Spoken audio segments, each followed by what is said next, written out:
Hi everyone, welcome back to another episode of Over the Hump. Today we're talking about mental health with Mr. Dubroof. Mental health is a very important topic for all of us right now during the quarantine.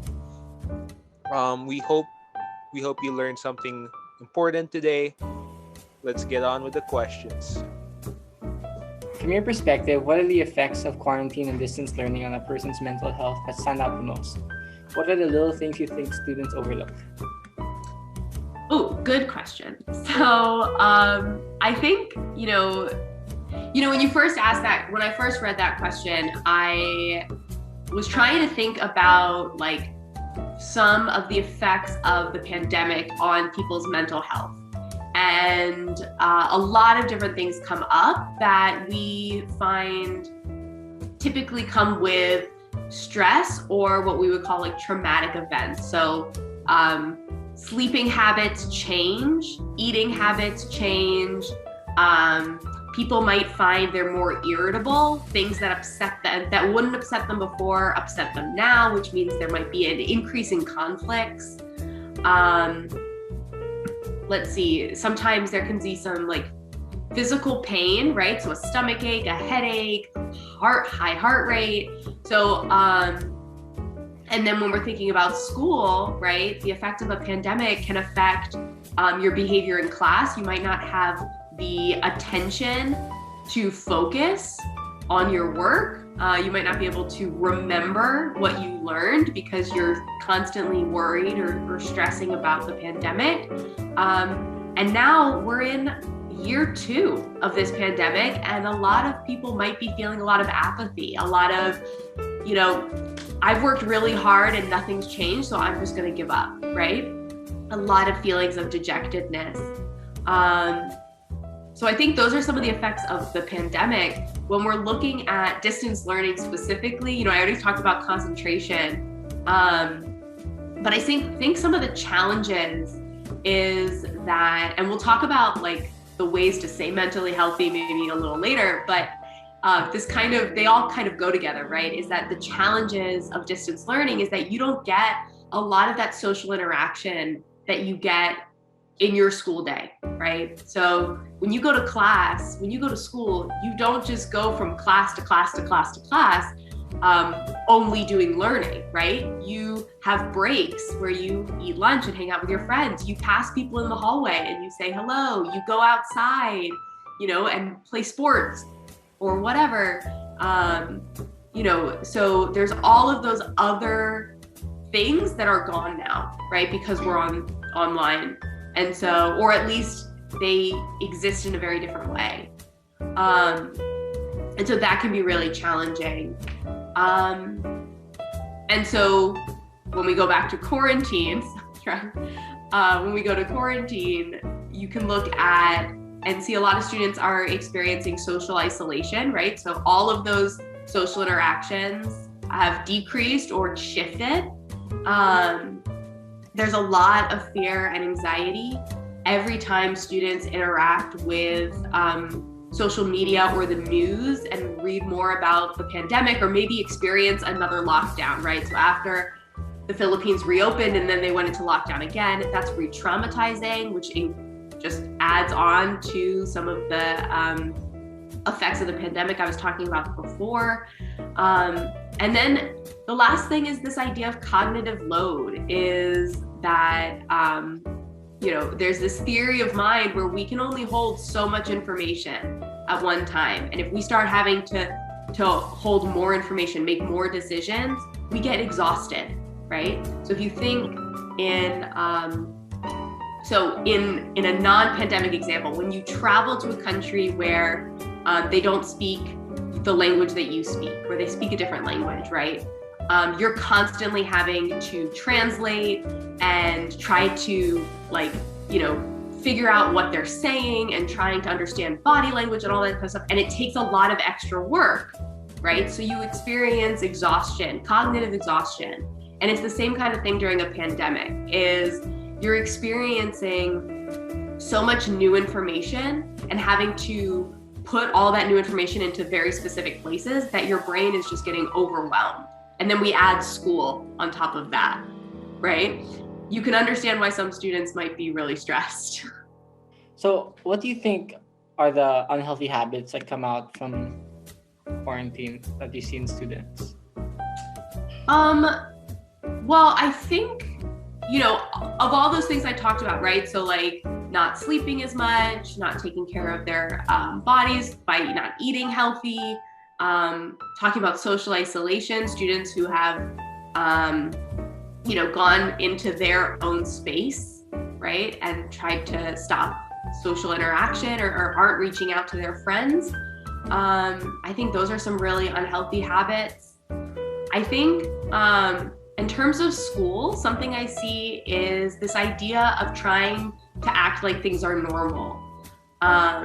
In terms of, I talk to a lot of students who are feeling really overwhelmed by their work, not realizing that things aren't normal, right? School, we can't do school in as we would if we were in person at Brent, which means that the way that we do homework, the way that we study also has to adjust to make room for all the other burdens that are now on our shoulders, right? So it's not normal.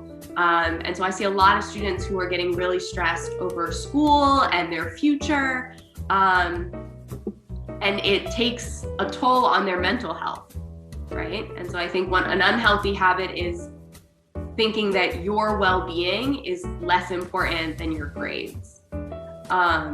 And remembering that even with all the external pressures, right? And I know that as a counseling office and with our college counseling curriculum, we're guilty of one of those external pressures of, making you guys attend monthly conferences, but that if your well-being isn't there, then, that should be your priority. Your priority should be on taking care of yourself. So what are some healthy habits students should start practicing to improve their mental health? I think the number one healthy habit students should practice is communication. We are, every single one of us, not just Brent students, not just students, but every single person on this planet is experiencing some sort of chaos because of the pandemic and because of virtual learning. I mean, I'm in a guest bedroom in Florida. Like, this is ridiculous. Did I ever think I was going to be here in 2021? No, but this is where I am. And so knowing that we're all having our own unique experiences and challenges, it is so important to communicate when you are experiencing challenges. Talk to your teachers, your counselors, your parents, your friends. Let people know how you're doing and what support you need. Our teachers are, 100% there to support you and make sure that you learn the material you need to learn in a way that is compatible with your well-being. So definitely reach out to them. If you need support, talk to your friends if you need support. Don't wait until after a deadline or after a crisis has passed to get help. Okay, so as you said that humans are social creatures, and quarantine has kind of separated us from our friends and acquaintances. How do you think we should counteract the feelings of loneliness and depression while stuck at home? Yeah, that's a really good question. And it actually reminds me of one of my favorite quotes from this American comedian, John Mulaney. He said, do my friends hate me or do I just need sleep? And so it's again, physical health is so important. So to counteract any feelings of loneliness and depression is first check in with your body. Am I sleeping? Am I eating? Or if you're experiencing any kind of mental health ruts, check in with your body first, and then always reach out to friends. And I know sometimes that can be really challenging. And so it's important to start routines. With kind of my mental health, something I've done is I have set days that I talk to some of my friends. Is we know that on this day, we're gonna have a phone call or a Zoom call or something. So that it's not something where I have to reach out, which can be kind of intimidating. Instead, you're just like, okay, I know that on this day, I'm going to talk to my friends. And in that, sometimes talking is a lot, right? Thinking back to some of those interactions that we have on a daily basis is sometimes you don't sit for an hour and talk to someone, right? That's not how we communicate normally. So it's usually through meaningful activities. So finding things to do with your friends and your family, whether it's exercising together, playing games together, doing your hobbies and your fun time together. That's definitely a way to counteract some feelings of isolation.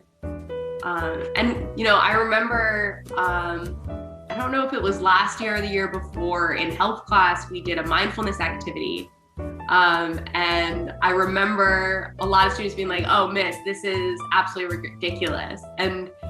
But mindfulness is so helpful to students, to people, in order to kind of focus them on the present. A lot of times when we think of depression and loneliness, we're spiraling because of our thoughts, right? So, you're thinking, oh my God, I'm not good enough. Oh my God, my friends don't like me. And now I'm going to spiral down this wormhole. And so mindfulness can bring you back to the present and remind you that you're doing a great job, and that, your friends are there. You've scheduled to talk with them tomorrow. Don't worry. So getting into mindfulness is also really helpful. And then last but not least, if all of these things, if you've tried all of these things and you're still feeling lonely and you're still feeling anxious or depressed, go check out some mental health support by either coming to the counseling office or and talking to one of your counselors, or reaching out to the counseling office to get external resources for counseling or other mental health support, because we're here to help you guys. Mr. Dubroof, how do you think one should handle stress during this quarantine? Oh, well, I think that is the question, right? Because stress comes in so many different forms, whether it's your Wi-Fi going out right before a class or a meeting, or you have a ton of work and a big project due, or I don't know, other things, you're overwhelmed because you're on your screens all the time and you're starting to get a headache. Just general pandemic stress, like when are we going to get out of lockdown? When can I leave my house? How are my family doing? How are they staying safe? So how do you handle that stress? Because there's just so much of it. And I think, honestly, it depends on the individual. Every single person has their own way of handling stress. We talk a ton. I talked about mindfulness. You could do journaling, you can do gratitude journals, you can call your friends, you can go out for a run, you can scream into a pillow,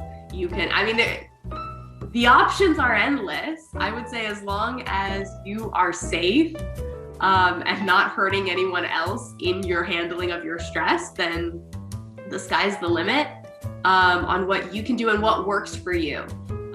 So it's important to know that when friends say, like, this is how I'm handling stress, it doesn't have to be your way to handle stress. You can handle stress in a completely different way, and that's absolutely fine.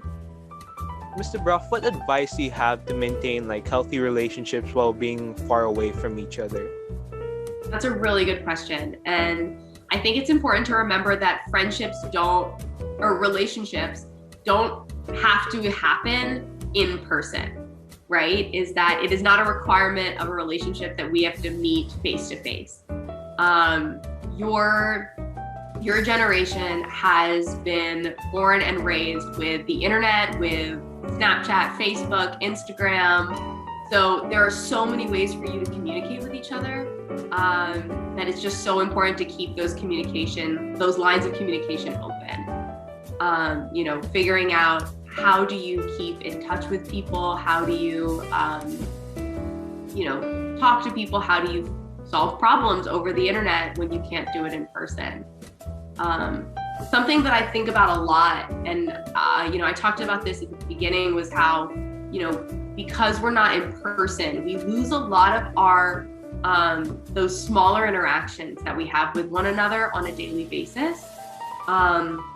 And actually, there's been a lot of articles out about that, and this idea of losing your acquaintances, right? Is because now we're really most of the time communicating with people that we're very close to, because those are the people that we want to talk to and check in with every day. But it means that we're not having those kind of like smaller, more casual conversations with people that we just know in passing, that we just see in the hallway or play sports with or sit together with at lunch.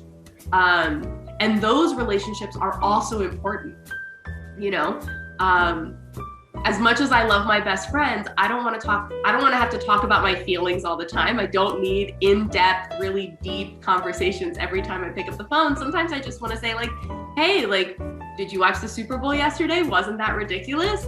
And just have that conversation, right? So a lot of, I think it's a really good idea to keep those acquaintance relationships alive and continue to check in with those people that you just kind of know and have casual conversations with, and don't necessarily need to go to that deeper level of like, in-depth conversation. I noticed that group chats can be really helpful for this, because usually on group chats, you're kind of more just discussing what's happening that day or funny things you've seen.